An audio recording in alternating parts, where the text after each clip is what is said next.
Hi, I'm Willa. And I'm Sophia, and we're here with the Ashland Middle School Teen Press covering the Ashland Independent Film Festival. Every spring, Southern Oregon is buzzing with the excitement of the Ashland Independent Film Festival.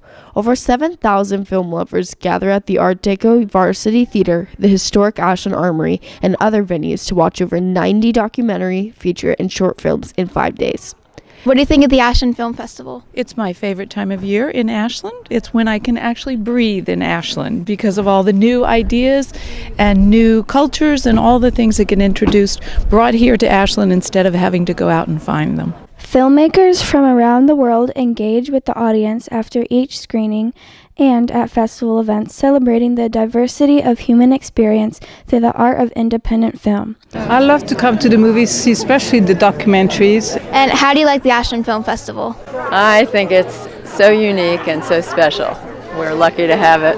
I think it's just bigger and better than ever this year. It's really great. Yeah, it's always been a good addition to the lineup in town. Oh, I think it's one of the most special places I've ever been. I'm loving it. Which one is your favorite film that you've seen so far?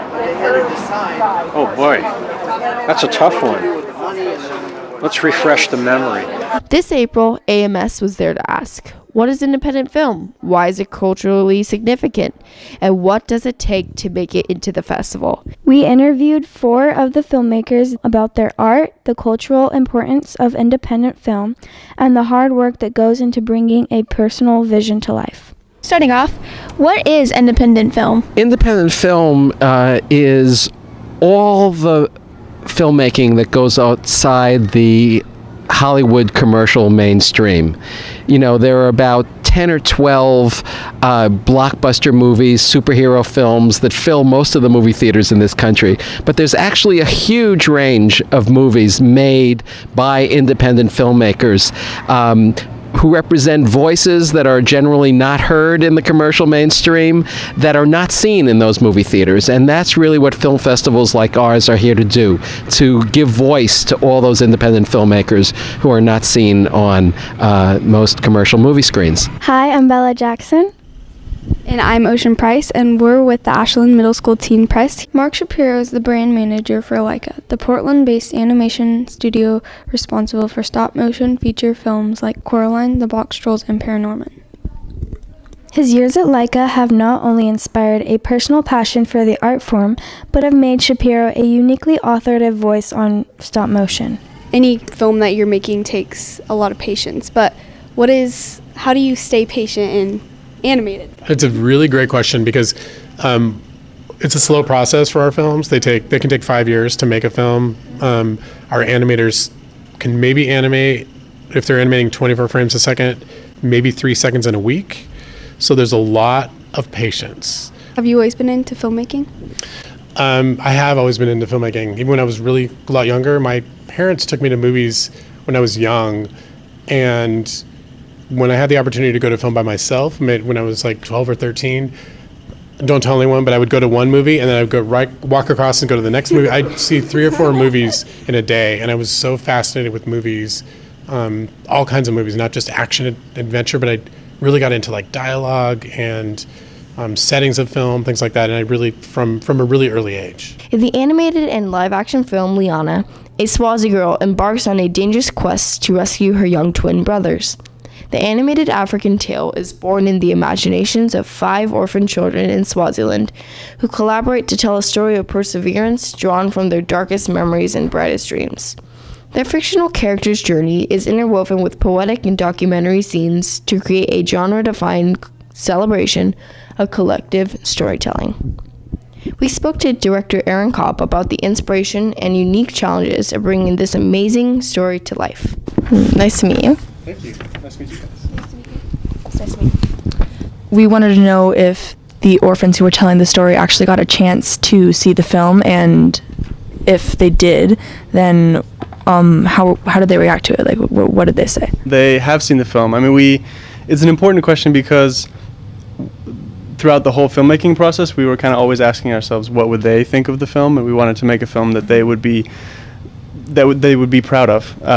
So yeah, we brought the 5 of them to our premiere in LA, so they got to like walk the red carpet and answer questions in front of the audience and stuff, and it was amazing. It was really, really fun, and very happy to say that they loved the film. Actually, somebody asked one of the characters, Pumlani, what he thought of the film, and he said it makes him feel like a hero, so that's pretty cool. Why did you choose to narrate the story through the kids? Well, we chose to let the kids kind of control the story because we knew their ideas would be better than ours. I think they're just a very interesting bunch of kids, and they've had some really kind of intense but also amazing life experiences, and we knew that if they wrote the story, that it would just go places that we could never take it, that their perspective on life was so interesting, and they would inevitably like bring a lot of themselves to the story, and we just wanted to see where they would take it. And I think it's important for kids, particularly kids like them who have lost their parents, to be heard and to be respected and kind of to feel like they are sort of in control of their own story. In rural Iowa, beloved history teacher Michael Zoss uncovered a century-old collection including showreels and memorabilia of one of America's first motion picture impresarios, William Franklin Brinton. Dubbed the Brinton Collection, this treasure trove from the earliest days of cinema included films, slides, projectors, papers, and other documents and inventions.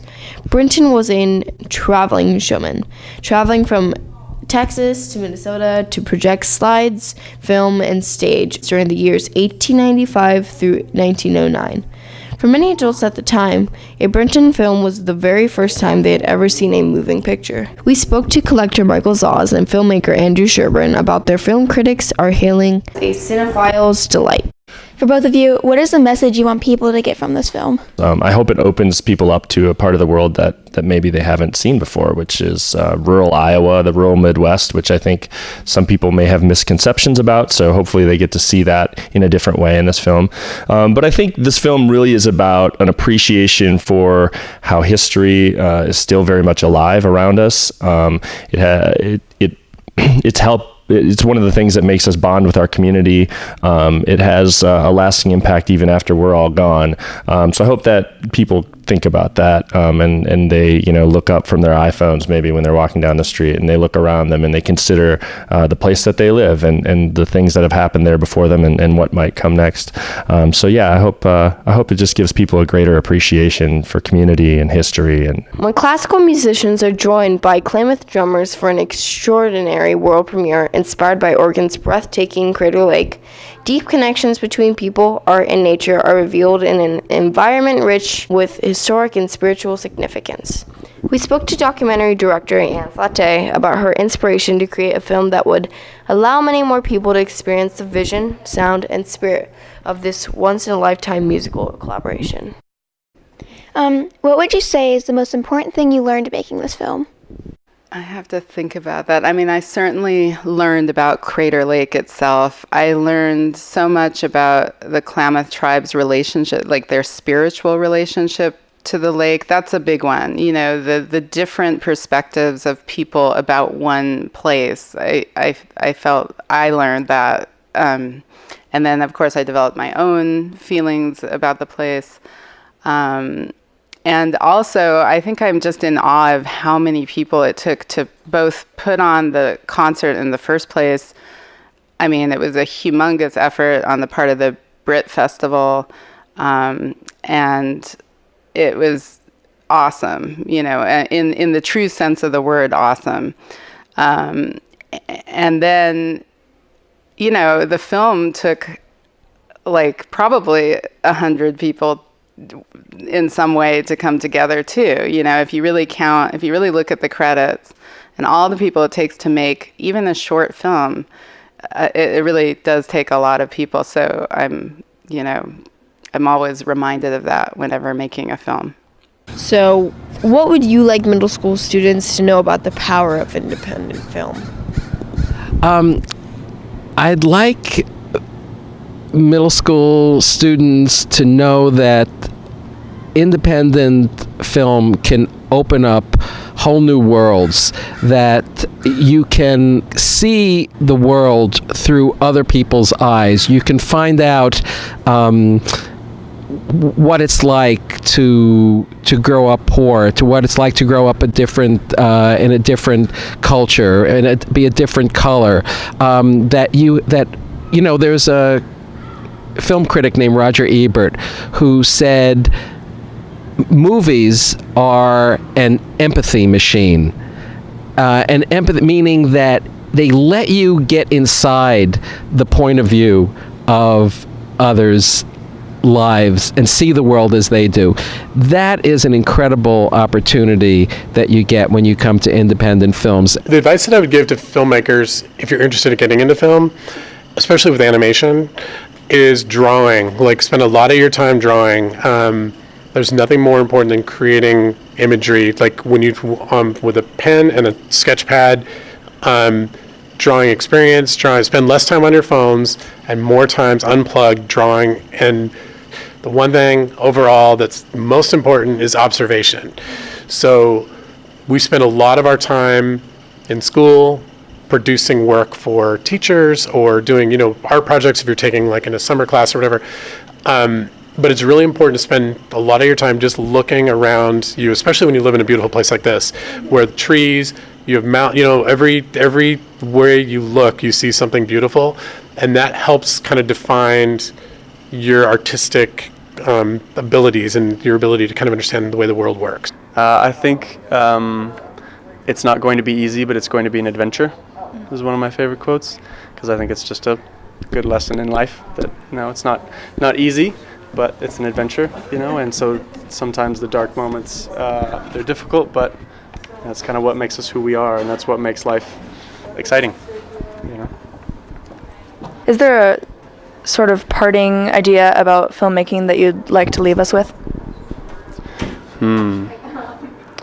I think just tell the stories that you want to tell, by whatever means necessary, whether that's in any kind of medium, whether it's film or not. I think that we all have stories inside of us, and if you're a natural storyteller, you'll find a way to tell that story, and just kind of don't let anybody tell you not to,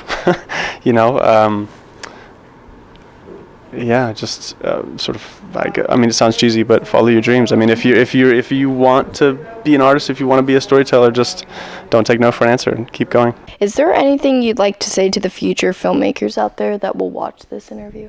I would like to say that I think it's really important to become a creator of culture.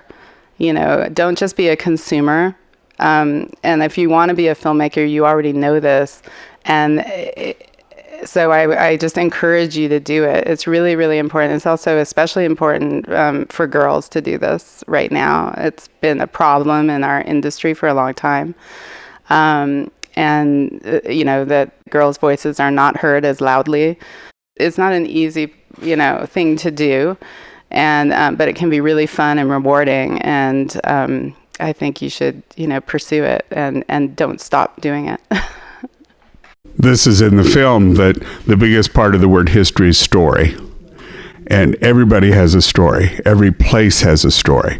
And hopefully people will seek to search those things out and realize that sometimes things you think are very insignificant are really very important. And I just hope people realize that and keep going with it and keep telling stories. That's so important.